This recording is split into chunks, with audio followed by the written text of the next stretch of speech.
Bom dia. É muito bom estar aqui com vocês. É muito bom estarmos aqui neste seminário para nos rendermos ao controle daquele que tem todo o poder sobre o universo. É bom estarmos juntos aqui adorando a Deus e questionando sobre as grandes coisas que Ele tem para nós pelo seu Espírito Santo.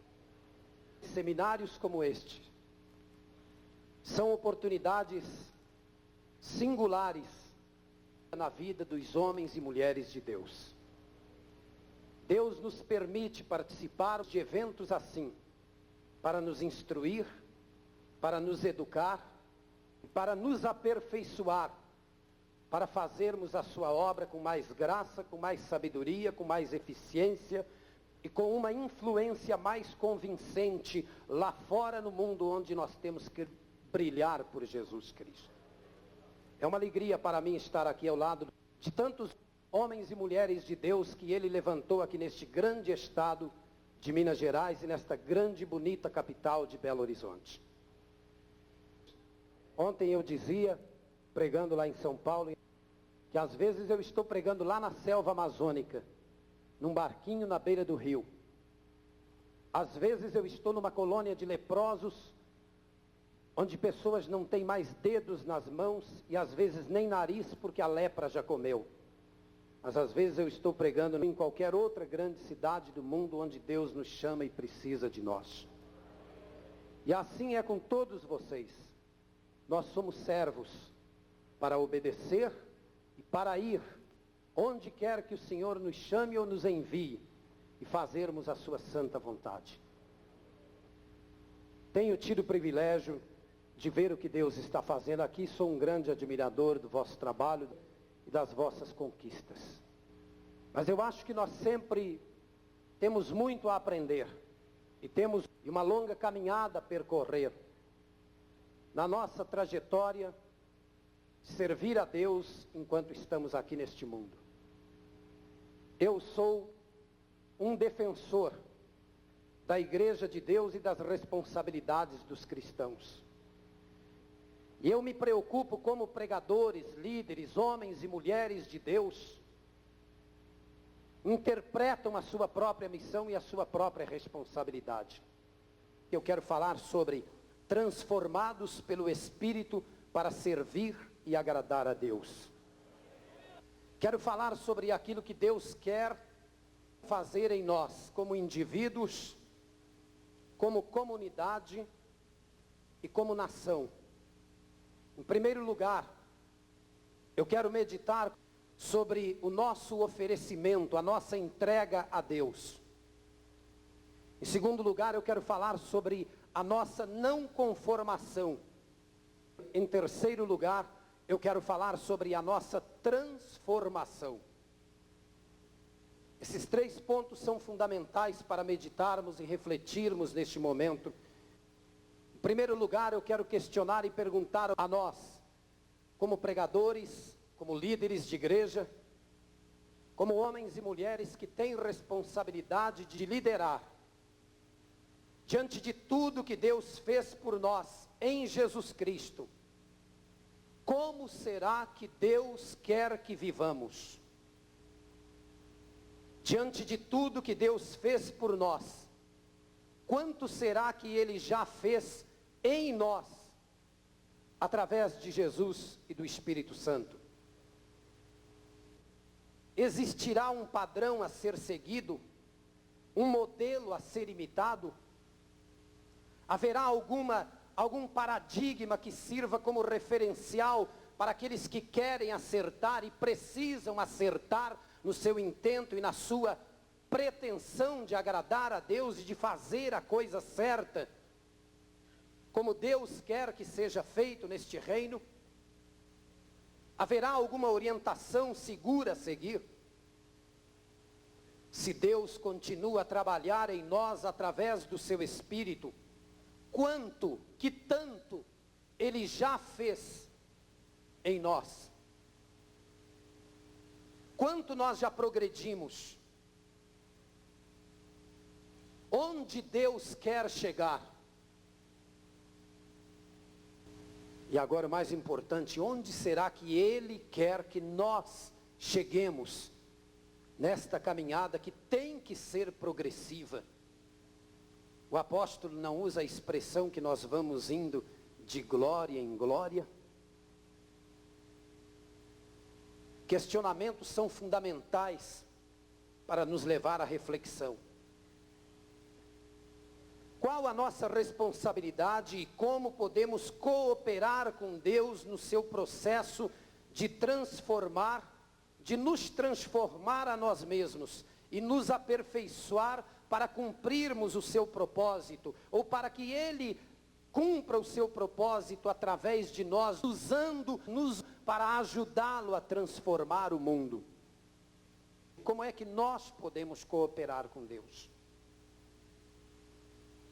Se a igreja de Deus não pensar, não refletir, não questionar, dificilmente ela encontrará as respostas que precisa encontrar para todas as suas dúvidas, interrogações e questionamentos.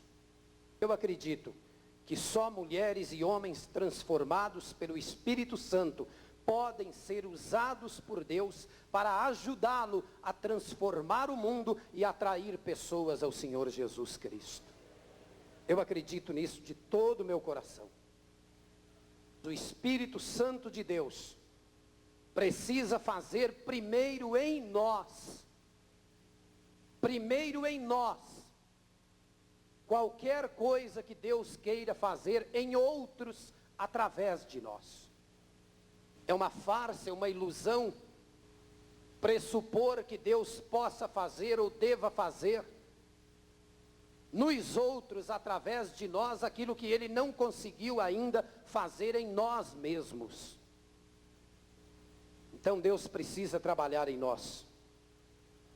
Como a vida se constitui essencialmente de relacionamentos, Deus põe o seu Espírito Santo a trabalhar em nós de maneira constante, promovendo e operando em nosso ser completo, corpo, alma e espírito, as mudanças que Ele sabe serem necessárias para nos aperfeiçoar e nos melhorar, e então através de nós influenciar a sociedade e o mundo que tanto precisa do Senhor Jesus. Eu quero convidar você para ver então o que Deus nos propõe, o que Ele nos pede na sua palavra para fazermos. Como é que Deus pede que nos rendamos na sua presença para que Ele possa nos usar? O texto que eu vou ler é pequeno, Romanos 12, apenas 2 versículos. Rogo-vos, pois, irmãos, pelas misericórdias de Deus, que apresenteis os vossos corpos por sacrifício vivo, santo e agradável a Deus, que é o quê? Que é o vosso culto racional. E não vos conformeis com este século ou com este mundo, mas transformai-vos pela renovação da vossa mente, para que experimenteis qual seja a boa, agradável e perfeita vontade de Deus. Primeiro ponto é o nosso oferecimento a Deus, como indivíduos, como pessoa. Oferecimento total, completo e absoluto. Vamos ver o que Deus nos pede aqui. O apóstolo Paulo roga, ele faz uma súplica, é uma imploração, e ele baseia isso nas misericórdias de Deus. Só a misericórdia de Deus e o amor de Deus servem de razão e de motivo para alguém implorar e para alguém conclamar e chamar alguém à reflexão, para pensar sobre a vida, sobre o compromisso, sobre a responsabilidade que temos como obreiros de Deus.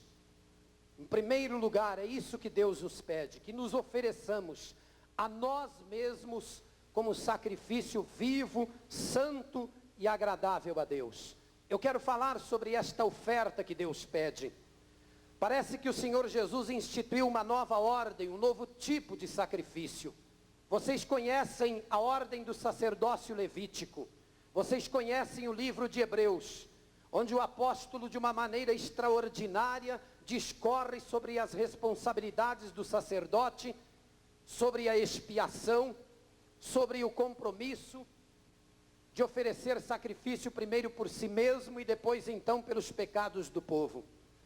Todos vocês conhecem a superficialidade e a insuficiência daquela ordem e daqueles tipos de sacrifícios de animais insensíveis e irracionais, dos quais um dia o próprio Deus se cansou, porque ele via os homens oferecerem sacrifícios, às vezes imolarem centenas de carneiros, de ovelhas, e depois voltarem ao seu pecado, sempre oferecendo um sacrifício alheio, ou um animal, ou um ser morto perante o altar.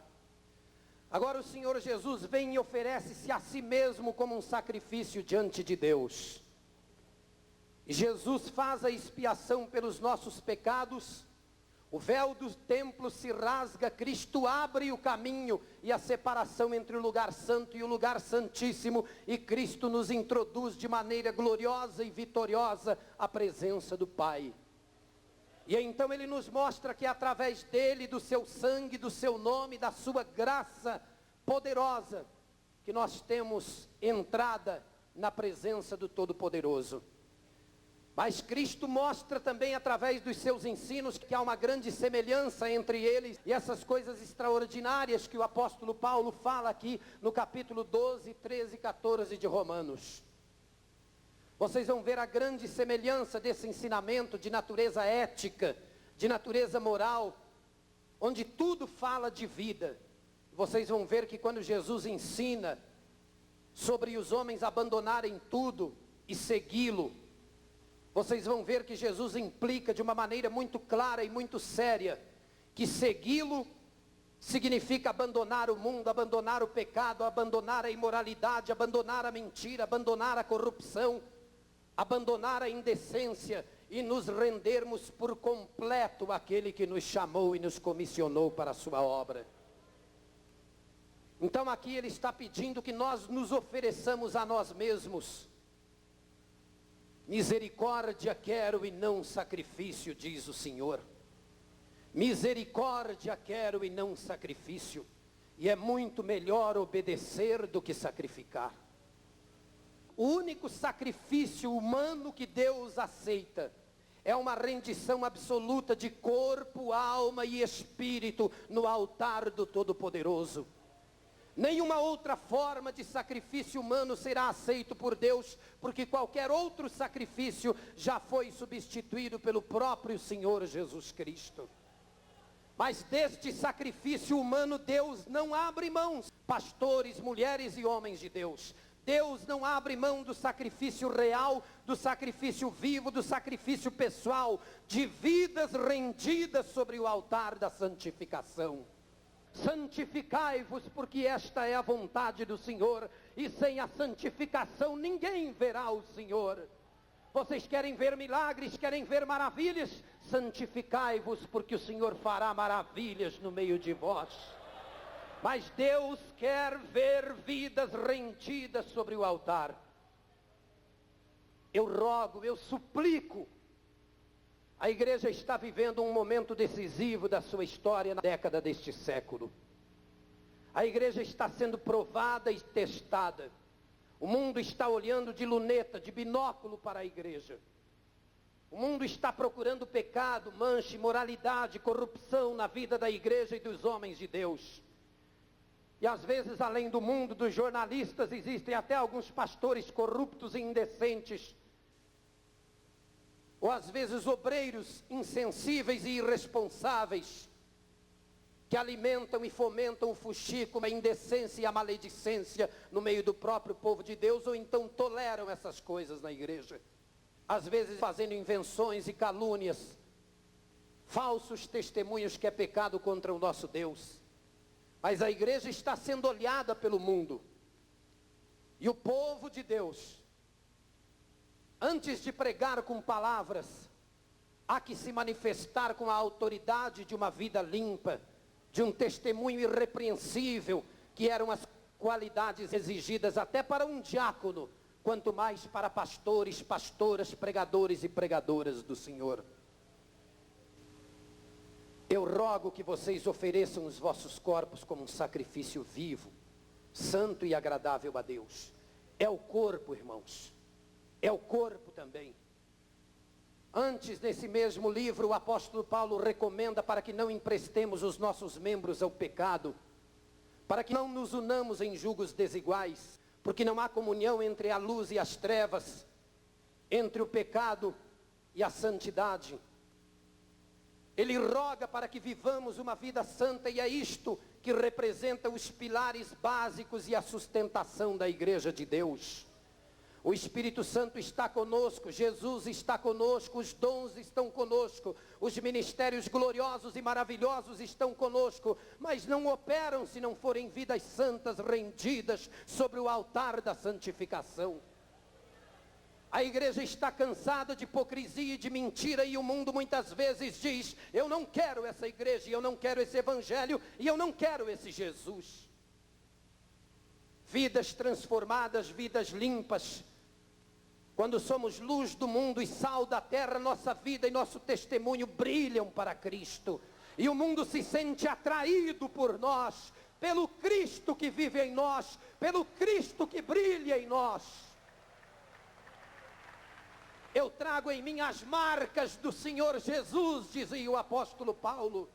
Eu trago em mim o perfume de Cristo. E às vezes ele dizia, falando sobre o sacrifício do corpo, ele dizia: eu trago o meu corpo e as minhas pretensões e os meus ímpetos cativos ao Senhor Jesus. Nós trazemos o perfume de Cristo, o bom cheiro de Cristo, dizia o apóstolo. Muita gente traz o fedor do diabo, meus irmãos. Mas aqueles que são iluminados pelo Espírito de Deus e que vivem na verdade, e que deixam que esta verdade brilhe e se expresse na sua vida, num viver diário, num modus vivendi, num estilo de vida, num jeito de ser, lá na igrejinha, lá na capelinha, lá no grupo da mocidade, lá no grupo de senhoras, lá no grupo de homem, lá onde você está plantado, onde Deus colocou você, brilhe a vossa luz no meio dos homens. Sacrifício vivo sobre o altar. Nós mesmos temos que nos oferecer. O que é que o escritor aos Hebreus fala? Ele fala de sacrifício de louvor, ele fala de fazer o bem, de repartir. E o que que Pedro diz? Ele diz que nós somos pedras vivas, casa espiritual, sacrifícios espirituais aceitáveis, agradáveis a Deus. Eu rogo que vocês se ofereçam sobre o altar primeiro, num sacrifício vivo. E depois vocês serão capazes de romper, de quebrar o casulo, de sair da caverna, de explodir os seus próprios limites. E então sair transformado para transformar o mundo. Porque é isso que o mundo precisa. O diabo não tem medo de grito, nem de barulho, nem de lorota, nem de pé de coelho, nem de ferradura de cavalo, nem de fetiche. O diabo não tem medo de pantomima, de micagem, de macacagem no púlpito, de gritaria. O diabo não tem medo dessas coisas. Mas o diabo teme o poder de Jesus.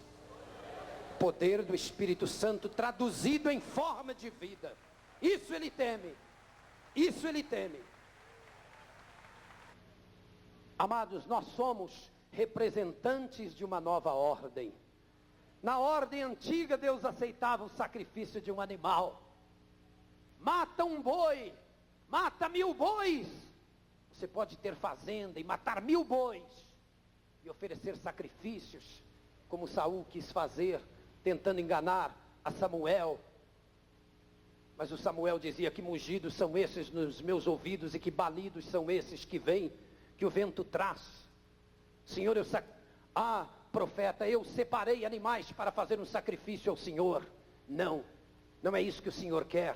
Ele disse: eu estou cansado dos vossos holocaustos e das vossas oferendas. Eu quero a vossa vida, misericórdia quero e não sacrifício. Amor, obediência, santificação no altar de Deus deverá ser a marca da igreja vitoriosa dos últimos momentos que antecedem a volta do Senhor Jesus para buscar a sua igreja. Vidas santificadas por Deus serão as marcas, os característicos de uma igreja vencedora. Há uma nova ordem e nós somos representantes dela. Amados, o aperfeiçoamento em nós começa com a entrega total de nós mesmos, vivos, não animais brutos, irracionais, mortos. Deus fala de uma entrega absoluta. E esta é uma entrega moral, espiritual, não é apenas física. Mas o corpo está incluído. Deus não abre mão do corpo. Porque tem gente que diz, eu entrego a minha alma para Deus e o meu corpo que se dane. Eu não gosto muito de falar em ganhar almas para Jesus. Eu gosto de falar em ganhar vidas para Jesus. Deus não está interessado só na alma de ninguém. Deus quer a sua alma, Deus quer o seu espírito. Mas Deus quer o seu corpo. Deus quer a sua vida. Tem gente que entrega o espírito para Deus e o corpo para o diabo. Tem gente que entrega o espírito para Deus e o corpo para a prostituição, para a indecência, para a imoralidade. E isto não agrada a Deus. Deus quer o nosso corpo, a nossa alma, o nosso espírito, centro da nossa inteligência e da nossa capacidade reflexiva, porque Ele nos quer inteiros para Ele. Deus não abre mão de nenhum pedacinho de você, porque você é muito precioso para o Senhor. Você é preciosa para o Senhor. Ele ama você e Ele não reparte você com o diabo. Não. Na ordem anterior o sacrifício era cerimonial. Nesta nova ordem, na ordem de Jesus, na ordem dos apóstolos, na ordem do Cristo vivo, do sacrifício humano, de um corpo levantado no madeiro entre o céu e a terra. Nesta nova ordem, o sacrifício é moral, é espiritual e a entrega é do ser completo, é da mente, do corpo. Tem que ser uma entrega total e absoluta, uma rendição completa. Enquanto nós reservamos um pedacinho de nós para nós mesmos ou para o pecado, nós não estamos completos para Deus. Deus nos quer todo. Sacrifício vivo implica na minha rendição absoluta, no oferecimento do meu eu inteiro para Deus, de tudo que eu sou, corpo, alma e espírito. Amados, eu não posso me iludir com uma espiritualidade falsa. Não posso. Uma espiritualidade etérea, metafísica, feita de vento, de barulho, de palavras, de lorota, que produz abstração, que aliena a igreja, que mata a capacidade reflexiva do povo. Eu não aceito, eu não posso. Eu quero o Espírito Santo, mas mesmo num momento de maior inspiração, de maior êxtase, de maior explosão, ainda aí o Espírito está sujeito ao profeta e o profeta está consciente. É isto que Paulo ensina, é isto que Coríntios ensina. É uma igreja consciente, racional, capaz de refletir, de entender, de discernir, de conhecer o mundo, conhecer o diabo, conhecer o certo e o errado e identificar e entender quando é o Espírito que fala ou quando é o demônio que fala. Deus quer crentes conscientes e iluminados pelo Espírito Santo. Isso só é possível quando a gente se entrega no todo sobre o altar da santificação, sobre o altar de Deus. É uma mensagem para você pensar. Não vale o culto de santarrice, de lorota, de barulheira que às vezes não leva a nada, que apenas neutraliza o espírito, mas tolera o pecado e me deixa negligenciar e às vezes entregar o meu corpo, a minha mente, as minhas faculdades intelectuais e a minha capacidade emprestar ao uso do inimigo. Não é esse o culto que Deus pede de nós. O que é que Ele pede então? Ele pede um culto racional. Pode traduzir também como culto espiritual, se você quiser. Continua nesse culto racional. O culto racional é um culto para Deus, é um serviço. Culto é serviço, irmãos, e serviço é culto. Eu pergunto à igreja, a pastores, a líderes, a homens e mulheres de Deus que estão aqui, que tipo de culto nós temos oferecido? Que tipos de culto nós temos feito e ensinado os outros a fazer para Deus? O que é culto? Tem gente que às vezes diz, o culto não foi bom hoje. Hoje eu não gostei do culto. Hoje o culto não foi abençoado. Hoje o culto não foi inspirado. Mas o que é o culto? O culto é aquilo que você faz. Se o culto não é bom, é porque você não está bom. Se o culto não está bem, é porque você não está bem. Se o culto não está bem, é porque o pastor não está bem. É porque o obreiro não está bem. É porque o cantor não está bem. É porque o que ora não está bem. Porque é nós que fazemos o culto. Não é Deus quem faz o culto, não, senhores. Não é o Espírito Santo que faz o culto. O Espírito Santo vem para o culto. O poder vem sobre o holocausto. Mas quando o holocausto está rendido no altar, aí o Espírito vem. Que tipo de culto a gente faz? O que é que a igreja propõe como forma de culto, como forma de adoração? O que é que Deus pede sobre o altar? Mais um boi, mais uma ovelha, mais um cântico, mais um dízimo. Que culto é esse? Quais os elementos desse culto? Que liturgia nós usamos? O que trazemos ao altar quando cultuamos a Deus? Que sacrifício oferecemos, por exemplo, ao Deus de Abraão, de Isaac, de Jacó, ao Deus que chama e faz promessas? Que sacrifícios oferecemos a Ele, hein? O que é que nós mostramos ao Deus de Moisés, o Deus da sarça ardente, o Deus dos grandes milagres, das pragas, o Deus que atende os oprimidos e traz libertação, como lá no Egito? O que a gente leva para o culto desse Deus? O que é que a gente leva, amados, para o culto desse Deus? Qual é o nosso culto? O que estamos oferecendo? O que temos oferecido ao Deus de Elias e de Eliseu, que responde com fogo, com labareda de fogo, com poder? O que é que oferecemos? Quando é que não acontece nada e que os profetas da inutilidade clamam até meio-dia e não há resposta? Não há resposta porque o holocausto é morto, é insignificante, porque a vida não está rendida no altar. Mas quando Elias chega, quando ele precisa clamar que desça fogo do céu, desce fogo do céu. E o fogo vem e lambe o holocausto, e lambe a água, e lambe a terra, e lambe o altar, e lambe tudo, porque Ele é Deus consumidor. É todo poderoso. O que é que nós estamos oferecendo? Que tipo de sacrifício, de culto? Cultuar é trabalhar, é jeito de servir. Como estamos servindo, praticando o culto a Deus? O que é o culto? Que cultos andamos ofertando ao Deus manifestado em Jesus Cristo, ao Deus do Cristo, ao Deus de Jesus, o Deus que se faz humano, que vem em carne e osso, que vem ao nosso encontro sem mistério. Era mistério, mas o mistério foi revelado, disse o apóstolo. Tem gente querendo buscar Deus de uma maneira transcendental. Tem gente querendo buscar a Deus de uma maneira mística. Mas Deus é real, Jesus é carne, sangue, suor, dor, lágrima. Jesus é gente, eu tenho que ver Jesus em você. Se eu não encontrar Jesus em você, Jesus não existe. Se eu não encontro Jesus em você e se você não vê Jesus em mim, Jesus não existe. Jesus é um nome pálido, insignificante, é apenas uma história, uma memória, uma lenda. Jesus tem que ser real na vida de mulheres de Deus e de homens de Deus. Eu não conheço Jesus, se eu não ver Jesus em você, eu não vejo Jesus em lugar nenhum. Eu quero ver Jesus na vida das pessoas. O caráter de Jesus, o exemplo de Jesus, a santidade de Jesus, o estilo de Jesus, jeito de ser, jeito de viver, jeito de amar, jeito de falar a verdade. Jesus é real, real, real, real em você e em mim. Se Jesus não estiver em você, Ele não existe para você. Se Jesus não estiver em mim, Ele não existe para mim. Se eu não mostro Jesus, o que é que eu estou mostrando? O que temos oferecido ao Deus de Jesus?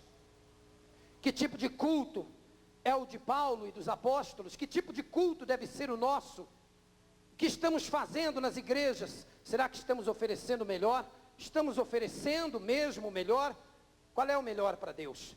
Uma boa canção, um hino bem ensaiado. O que constitui o nosso culto? Às vezes uma liturgia xoxa, frouxa, vazia, insossa.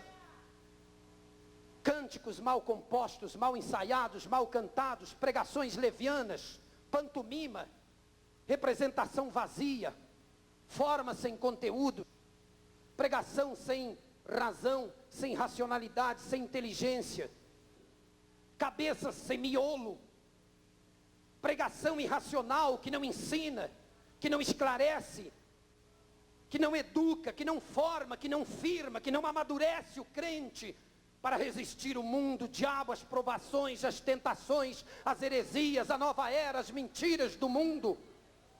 O culto tem que ser composto de boa canção, boa pregação, boa oração, mas sobretudo, o que Deus quer ver hoje, qual é o culto que é racional? É o culto que é feito de carne e osso. Deus quer ver gente sobre o altar. Deus quer ver homens e mulheres que suam, que choram, que sangram, que sofrem. Deus quer ver homens e mulheres a seus pés, prestando culto para Ele. Este é o culto racional, este é o culto inteligente, este é o culto que agrada a Deus. Que tipo de culto é o nosso? Hoje vemos todo tipo de culto, mas Deus quer que o nosso seja racional, seja espiritual. Ninguém pode matar as emoções, nem sufocá-las e nem tirar o seu lugar e a sua importância em qualquer momento de inspiração. Mas a vida não pode ser feita só de emoção. O apóstolo Paulo primava pelo racional, pelo inteligente, pela reflexão, pelo entendimento. Quando Paulo fala em Coríntios capítulo 4, versículo 4, segunda carta, sobre a realidade do mundo perdido, o que é que ele diz? Sobre os incrédulos. Ele fala sobre o entendimento. Porque tudo que tem que acontecer na vida de um homem ou de uma mulher, eu asseguro para você, tem que acontecer aqui dentro. Ó. Aqui. Não é aqui não. Aqui é poético, simbólico. Traduzir um coração, na maioria das vezes, na tradução do Velho Testamento, porque no hebraico não havia palavras para distinguir corpo, alma e espírito. A mente, a racionalidade, a intelectualidade humana, como existiu no grego. Mas coração é emoção. Coração é simbólico, é poético. A coisa tem que acontecer aqui. É aqui, ó. É na mente. Com os ímpios, com os cegos, com os atrasados, com os insensíveis, não acontece nada. Por quê? Porque o Deus deste século cegou o entendimento dos incrédulos para que não lhes resplandeça a luz do Evangelho da glória de Cristo. Agora nós temos o quê? Paulo diz, a mente de Cristo. Nós somos iluminados pelo Espírito de Deus.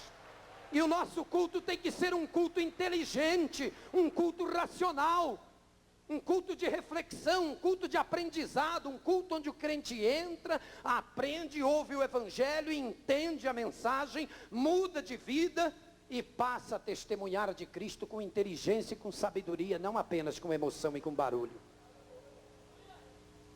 Nós não somos crentes do barulho, não, irmãos. Nós até fazemos barulho, mas nós temos muito mais do que barulho. Quando o grupo de Josué cercou Jericó e gritou, não foram os gritos e o barulho dos cântaros que derrubou as muralhas. Foi o poder do Deus que eles carregavam consigo.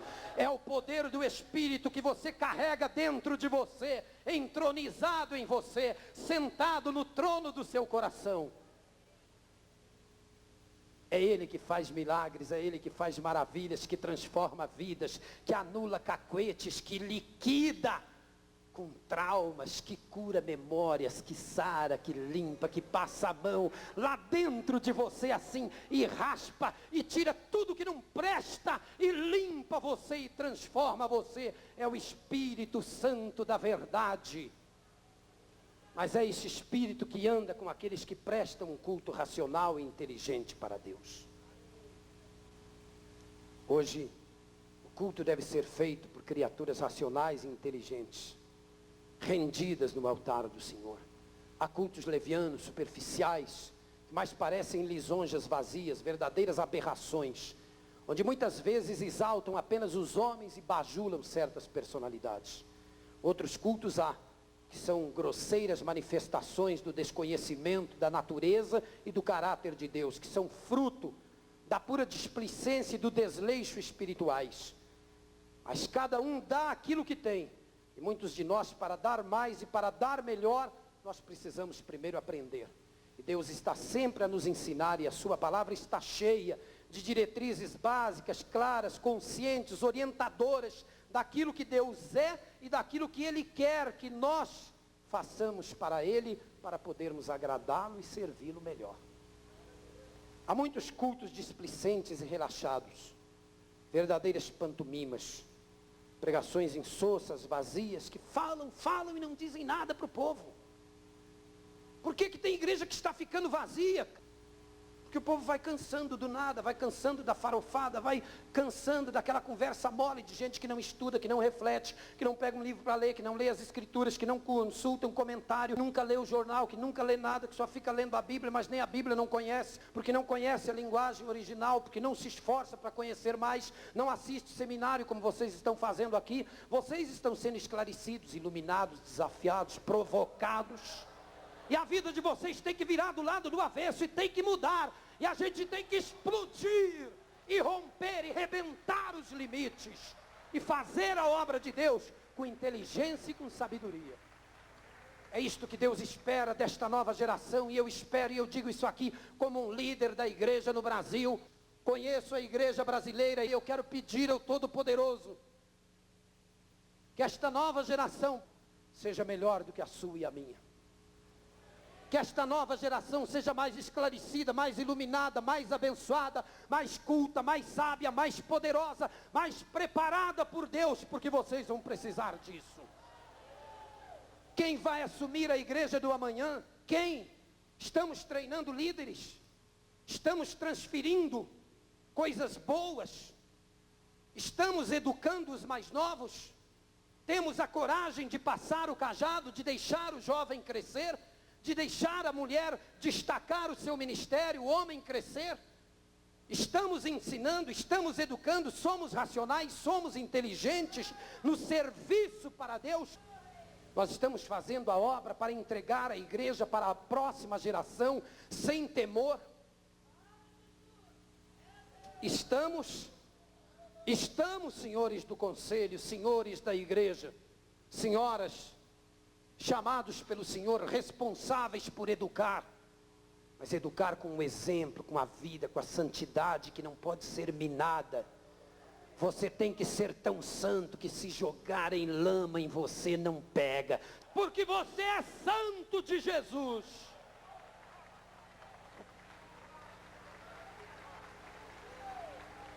A nova geração precisa de uma nova mentalidade. Uma mentalidade santa, limpa, verdadeira, esclarecida, e não de uma mentalidade tacanha, retrógrada, atrasada, que não ensina nada para o povo, que ainda tem medo que surjam novos valores na igreja. Deus nos livre disso, meus queridos. Cresça, moça, cresça, senhora jovem. Se levante, mulher de Deus. Você tem sabedoria, sensibilidade, poder. Você tem a Bíblia em suas mãos. Você tem a fonte da verdade, o código da vida. Se levante ensinando. Seja a rainha do seu lar e da vida do seu marido. Não abra mão daquilo que você ama para o diabo. Não abra mão. Não abra mão daquilo que você quer ser. Das possibilidades do futuro, dos desafios do futuro. Verdadeiro culto a Deus é o culto de nós mesmos. É o culto racional e inteligente. O apóstolo Paulo, quando usa a palavra racional, ele usa a expressão lógicos para o culto que é latreia. O mínimo que Deus pode esperar de pessoas que têm o Espírito Santo, que são iluminadas por Deus, é um culto inteligente.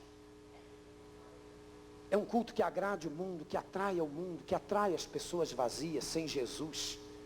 Os cultos na igreja devem ser bonitos, porque eles devem ser feitos de gente de carne e osso. O sacrifício no altar não é o dízimo gordo e a grande oferta. Nem mesmo a pregação bem feita e a oração bonita, pomposa, cheia de palavras, às vezes estranhas que nem o povo não entende. O que Deus entende é linguagem humana. O que o ímpio entende é quando ele vê Jesus na sua vida. Você pode ter o discurso mais lindo do mundo, se você não tiver Jesus brilhando em você, você não tem nada. Você é como metal que soa como sino que retine. Amados, esta consciência de que o culto deve ser racional e inteligente, nos leva à não conformação. O apóstolo Paulo diz, não vos conformeis com este século. A palavra que ele usa aí é aion. A palavra grega aion significa século, significa maneira de pensar, jeito de ser, mentalidade. Esse é o significado da palavra aion.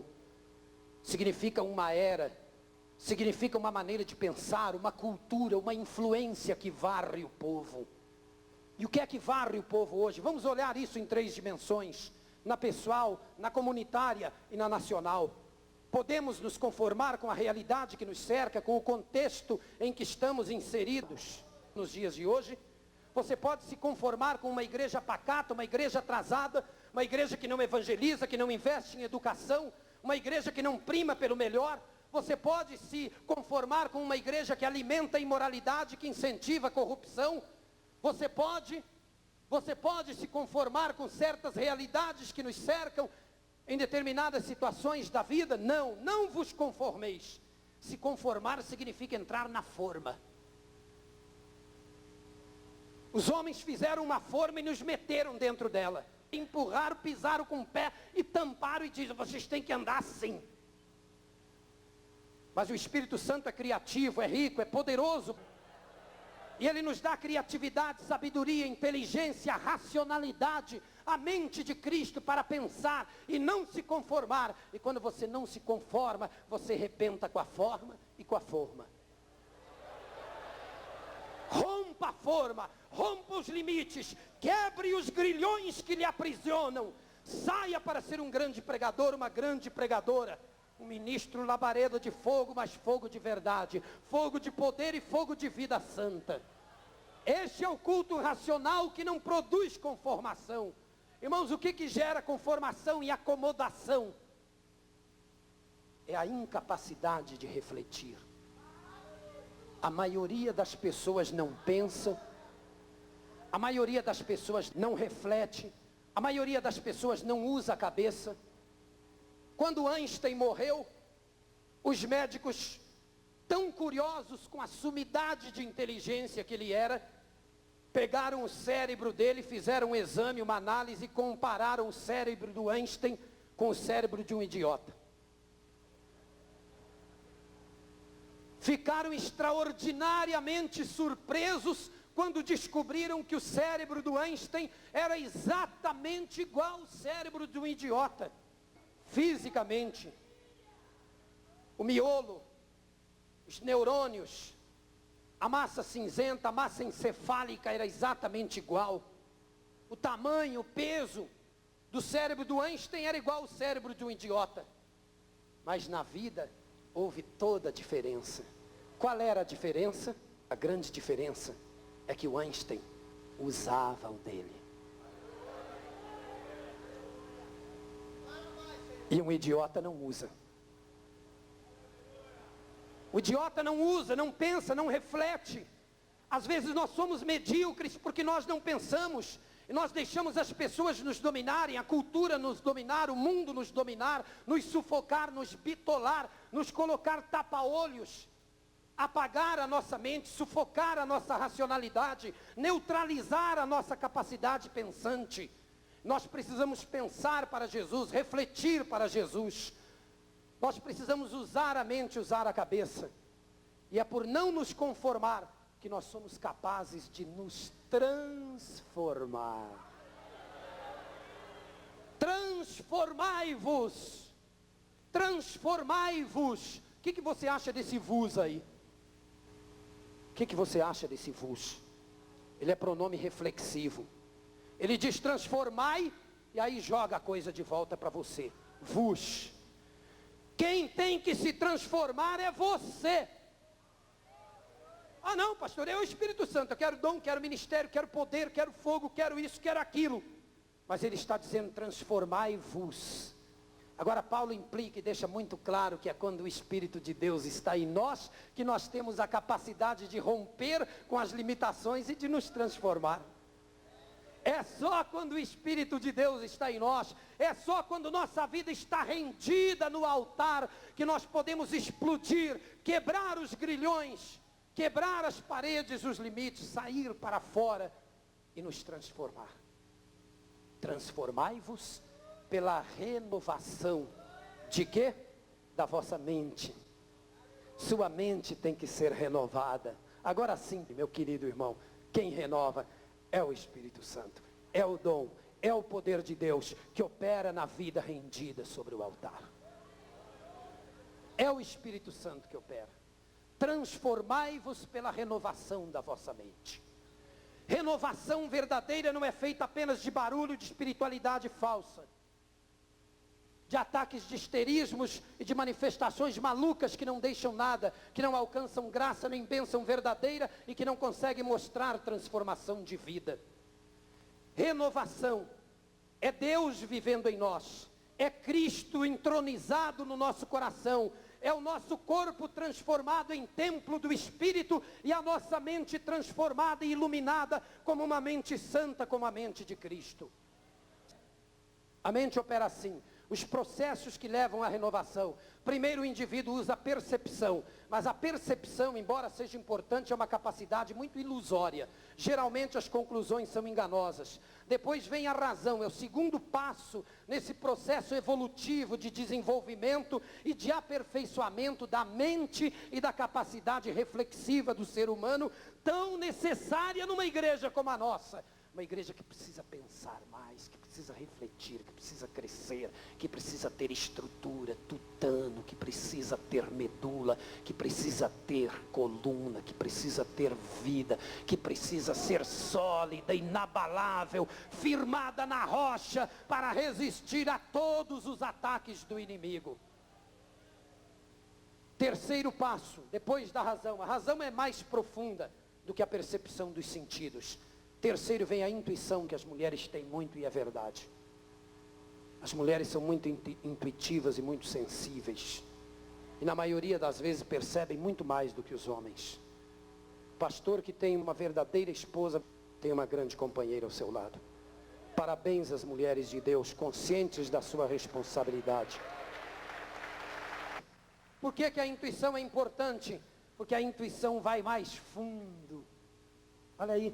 A intuição vai mais alto que a razão. Parou aí? Não. O quarto nível, nesse processo progressivo de transformação de nossas mentes, para sermos a semelhança da mente de Cristo, o quarto é o mais importante, se chama contemplação mística, mas que nós preferimos chamar de meditação, a qual o Senhor Jesus tanto se entregava. Os homens de Deus buscam às vezes momentos solitários, jejuns, horas e horas de oração, são coisas para a gente que gosta de estar a sós com Deus. Em meditação, são muitas as frases na Escritura que dizem assim: ao cair da noite, lá estava ele só. Fazendo o quê? Meditando, se comunicando com o Pai. A mente fria não funciona. A mente emperrada, enferrujada, não exercitada não funciona. Transformai-vos pela renovação do vosso entendimento. Existem mentes sujas, mentes corruptas, mentes imorais, mentes indecentes, mentes mentirosas, mentes que não prestam, mentes fracas, mentes medíocres, gente que não usa a cabeça, que não pensa nunca, que não reflete. Às vezes num grupo grande apenas um ou dois pensam e os outros todos só vão atrás. Não existem muitas cabeças pensantes, mas Deus quer que você seja uma cabeça pensante. Deus quer que você transforme a sua mente, transformando a sua mente você vai transformar a sua realidade. Nós somos bitolados pelo mundo e pela cultura, e Deus nos quer primeiro sobre o altar, consagrados como sacrifício vivo e santo a Ele. Que é o culto que? Racional e inteligente, não é o culto das meras emoções. Por quê? Porque então nos transformando e nos santificando, nós nos tornamos pessoas insatisfeitas, descontentes, revoltadas, implosíveis e explosíveis. Pessoas que não se conformam e que não aceitam. E então, eu quero lhe dizer, Deus quer usar gente como você e eu para sair a transformar o mundo. A nossa cultura está podre. A política do Brasil está podre. A economia do Brasil está podre. O Brasil está sem inspiração e não sabe para onde vai. As autoridades precisam muito de oração. Em nossas igrejas nós estamos orando intensamente, jejuando. Toda a igreja está de joelho na presença de Deus. Orando pelas autoridades, pelo presidente, pelo governador, pelos deputados, pelos senadores, pelos ministros, pedindo a inspiração e a sabedoria de Deus. Nós estamos orando, mas nós estamos indo para o mundo, porque é lá fora que a nossa luz tem que brilhar. Jesus chama a igreja do mundo, chama lá de fora do mundo, transforma e depois manda de volta para o mundo para transformar o mundo. Mas só vidas transformadas podem transformar outras, porque Deus não pode fazer nos outros, através de você, aquilo que Ele não conseguiu ainda fazer em você. Que Deus nos abençoe, que Deus nos ilumine. Levante as suas mãos e diga: Senhor, me transforma, me abençoa, me usa poderosamente, me ajuda a não me conformar, a não aceitar, a romper, a irromper, a me levantar de maneira incisiva, poderosa, um testemunho de vida inquebrantável, inquebrável, invencível. Deus Todo-Poderoso, usa cada homem de Deus que está aqui, usa cada mulher de Deus que está aqui. Derrama tua graça, teu poder, tua virtude, tua inteligência, tua sabedoria, e aceita, Senhor, nossas vidas, nossa inteligência, nossos corpos, como um sacrifício vivo e santo sobre o teu altar. Ó Deus Todo-Poderoso, usa-nos nas tuas mãos para a glória do teu nome.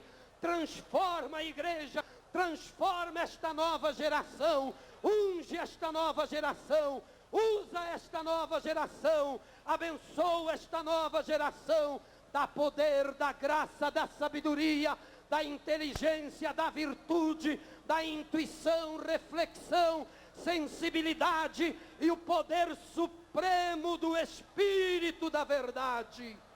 Deus usa este exército poderoso de ministras e ministros, de mulheres e homens, labaredas de fogo nas tuas mãos poderosas.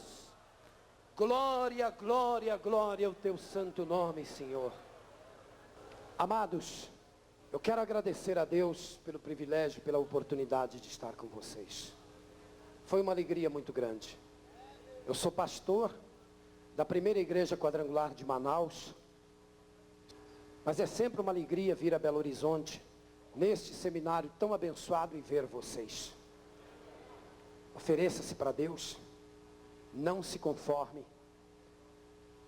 transforme-se e saia a transformar o mundo. Que Deus vos abençoe em nome de Jesus.